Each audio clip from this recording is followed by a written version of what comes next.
Bayangin, kamu adalah orang paling baik di lingkunganmu, guru yang disayangi, teman yang setia, ayah yang hebat. Lalu dalam satu malam, hidupmu hancur total. Bukan karena kamu melakukan kejahatan, tapi karena satu kalimat bohong dari seorang anak kecil. Pernah nggak kalian lihat di media sosial, ada seorang viral karena tuduhan tertentu, lalu kita semua langsung menghujat di dalam kolom komentar. Padahal faktanya belum tentu benar. Nah, itu disebut dengan moral panic.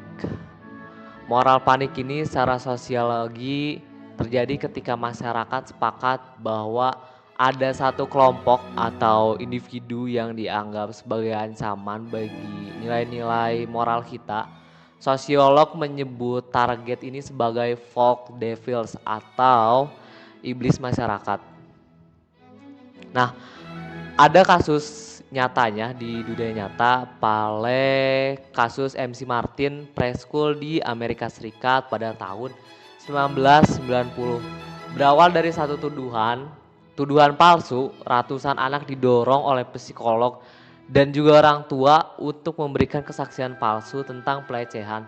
Meskipun akhirnya tidak ada yang terbukti bersalah, nyawa dan reputasi para guru tersebut hancur total selamanya.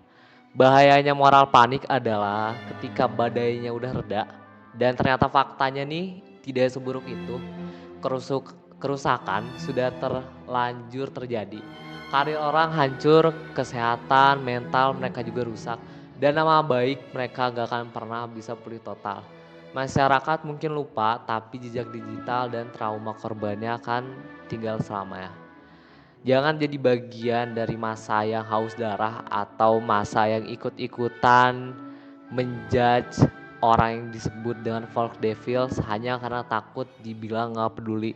Nyatanya yang menjadi moral panic dan yang menjadi orang-orang ikutan panik bahkan mengiyakan pada tuduhan palsu hanya karena logikanya tidak berjalan ketika ada sesuatu yang tidak sesuai dengan moral-moral masyarakat.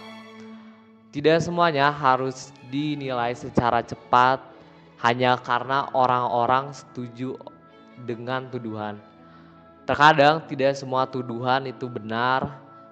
Kita perlu adanya sedikit verifikasi dua langkah istilahnya kalau modern sekarang ini. Verifikasi dua langkah adalah ketika kalian mendengar suatu tuduhan, lalu kalian mencoba research, mengkaji ulang apakah tuduhan itu benar atau tidak.